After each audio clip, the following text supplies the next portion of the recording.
Hi, I'm Rick Green with the Oklahoman's Capitol Bureau, and I'm here today with Senator David Holt. Senator, you've come up with an interesting proposal this year, a set of legislation having to do ultimately with giving teachers a $10,000 raise. And there's a number of moving parts to it. Can you kind of just run it down first and explain how it would work? Sure. Well, first of all, thanks for having me here. And yes, that's right, Rick. I felt kind of a moral obligation to come forward with a proposal for teacher pay this year, even in a year of austerity, which it is. I felt like this was really a crisis. I mean, I believe it and I agree with it. And I felt as if we needed to do something this year, even if because we're in a $1 billion shortfall, we can't actually give a pay raise this year. I think we can begin to put the framework in place for that to happen in a definitive way in a time frame of 2 to 3 to 5 years. And so that's not easy in a $1 billion shortfall year. And so I wanted it to be practical, I wanted it to be realistic, I wanted it to be something that actually had a funding source identified, not just throwing out there, let's give a $10,000 pay raise. And to be realistic, I also felt like it had to be done without a tax increase. I know there's a proposal on the table for the voters potentially in November, and that's fine. But at the Capitol, that's not a political reality that we're gonna increase taxes. And so I had to do it without that. Those are some pretty big challenges I put around this problem. But I felt in creating my proposal that I wanted it to lead to a $10,000 raise, which I think is really where we need to be looking. We are years behind on competitiveness with the region and with states around the country. We're $10,000 behind the national average, and by the time that we could implement what I'm proposing, we'd probably be $15,000 behind the national average. So I'm trying to be a little more forward-thinking and trying to get us to where we're not perpetually behind on the averages. So with all that being said, I proposed a $10,000 pay raise for all 41,000 teachers. That's a $400 million cost. So to get there, I kind of crafted what I call a three-legged stool, earmarking future revenue growth. The upside of the fact that you're having to make dramatic cuts this year, $1 billion worth of cuts, is that when the money comes back, and it will, things will always turn around, they always have, especially in an energy-based economy. When things turn around, we say now, not just an oral promise, but a statutory promise that the first $200 million that come in are going to go to teacher pay raises. That could happen, within 2 or 3 or 4 years. Especially, again, think about that. We're cutting $1 billion this year, and all I'm saying is when we get back to $200 million, those monies go to the teacher pay raise of that would fund about $5,000. That's the first leg of the stool. The second leg is tax reform. I'm opposed to a tax increase. I don't think it's practical or realistic, but there are things you can do with the tax code that would bring in some more revenues. For example, we have $2 billion worth of tax credits, rebates, exemptions, various loopholes that some people simply would refer, in totality to tax preferences. $2 billion worth of those. What I'm proposing is $200 million of reform in the 2017 session that would create the possibility of a $5,000 raise as early as the 2018-2019 academic year. $200 million is just 10% of that $2 billion pie that I'm talking about. So I think it's entirely reasonable. I think it can be done without costing us overall revenues because, there is certainly a valid argument that many credits and rebates actually drive revenue in some cases. But I also think that those who would be affected by that would be very open to making a little bit of sacrifice if they knew that the money was actually going to go to teacher pay raises, an issue just as much as consequential to future economic growth in Oklahoma as tax credits are. Let me ask you a little bit about those two main funding mechanisms. Yeah, absolutely.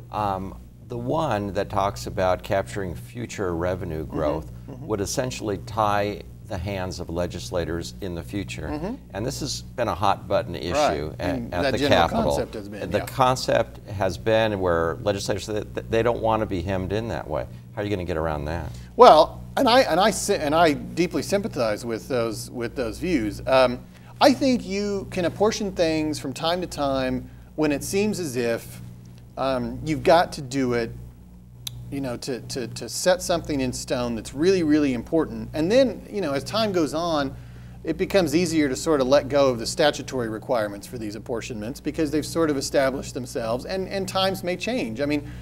you know, what I would do if I were the king of the world, I'd probably take away all apportionments, bring everything back into the appropriated budget, but I'd still do my $200 million for teacher pay, because in this day and age, in 2016, that's the highest priority. That's something we need to commit to. The other stuff, you know, let's bring back and let's reconsider and let's add discretion again, because those things aren't as urgent as they were when those apportionments were created in the past. But you raise a really valid point. I mean, I want the viewers to understand. We have a $7 billion budget that we talk about, give or take $1 billion. But it's a $24 billion total state budget. And the difference is partly made up of those apportioned funds that in really, you know, in times in the past when legislators were really wanting to emphasize something and something seemed like an urgent need, they said, let's not only appropriate it this year, but let's make it a legal requirement to appropriate it every year moving forward. You know, and 20 years ago, in every one of those cases, that might have made sense. But now our hands are tied. And we can untie them in most cases simply by passing a bill. You know, it's not constitutional requirements, nor would my you know, statutory requirement of funding new growth, using new growth to fund teacher pay raises. That could be easily undone in the future. But I think it's a commitment that we need to make now, and I think and I believe in it, even though I simultaneously don't really like apportionment. Yeah. The other question I would have is on the tax or the economic incentives that are in the tax code. You're talking about doing away with $200 million of that to fund the raises. Isn't that going to be a non-starter for people who, companies, people who are actually receiving that money now? Well, I want to emphasize again, I'm talking about $2 billion worth of tax preferences, only a minority of which is actually related to tax credits and rebates that have been a topic of much conversation. Let me give you an example. We have what's a so-called double deduction for state and local taxes that is very unique across the United States that most people don't even realize we have, and yet it costs the state $80 million a year. That doesn't have any effect on economic development. The chambers of Congress have no opinion either way on the double deduction for local and state taxes, but it could be part of the $200 million in reforms that I'm talking about. But again, to hit on my point, you know, bringing those people to the table and maybe having them also having their tax credits and rebates part of the solution, I think is something they would welcome if they know that the money's going to teacher pay. It's another thing when they know they're fighting for these rebates, which they believe accurately so lead to economic development in the state of Oklahoma, but they're fighting against the idea that we'll just kind of take the money and who knows where it goes into the ether of bureaucracy, you know. But this would have a clearly defined path back to teacher pay raises, which I think a lot of those economic development professionals and cheerleaders, of which I consider myself one, recognize that teacher pay is just as much of a critical economic development issue as a lot of other things. Those are the first two legs of the stool. The last is administrative efficiencies. That's a little more long-term, but the idea of creating a commission to fairly bring us from 520 school districts down to 200 school districts, share the burden equally among rural and urban communities, and it's prescribed in the bill that no school site can close. And if that portion didn't get done, would that be a deal breaker, or could the rest of it go forward? Absolutely not, because in fact, I funded the $400 million entirely through the first two legs of the stool, with the earmarking of future revenue growth and the tax preference reform, and then the administrative efficiencies was sort of either gravy on top of that 5 years from now, or a hole filler if things didn't pan out with my other two ideas.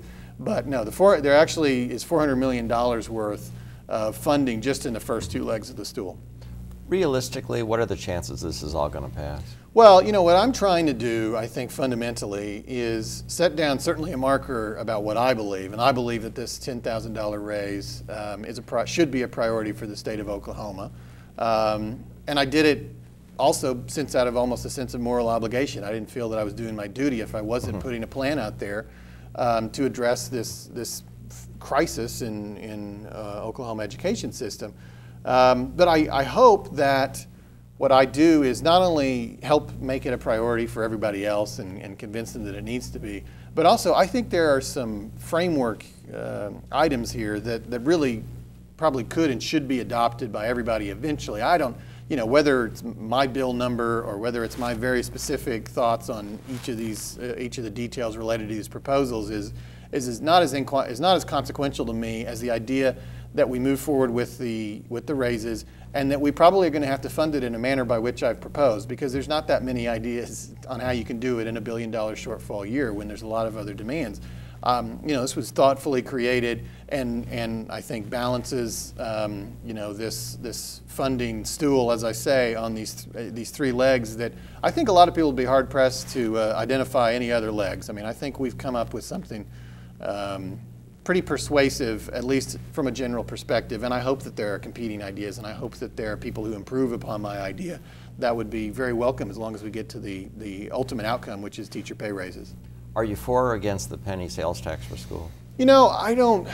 I always kind of look at that as almost that whole debate happening in kind of an alternate universe. That's going to be on the ballot or not on the ballot based on citizen petitions. It's going to pass or not pass based on citizen votes.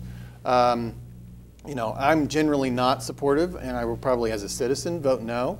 But that's it. That's my personal choice. It's probably got a lot of relation to the fact that I'm very conscious of the successes that Oklahoma City has had through its sales tax, and I think that this will do some damage to that. I spent 5 years as chief of staff to the mayor of Oklahoma City, and I really think that because Oklahoma has a city funding system where virtually all of our operations at the city level, police, fire, maps, all these other things are funded through sales tax, that if you continue to increase the rate, potentially above 10%, that there's a breaking point for the voters, and it's going to be really hard for Oklahoma City to continue funding the things that they do. And so for that reason alone, I'll probably be opposed, but obviously, the ultimate goal of getting teacher pay raises is worthy, and obviously one I support. I just think if you can do it without tax increases, then that's what you should do. And I think I've demonstrated with my proposal, if fully implemented, you can do it without tax increases. Thank you very much. Appreciate it. Thank you, Rick.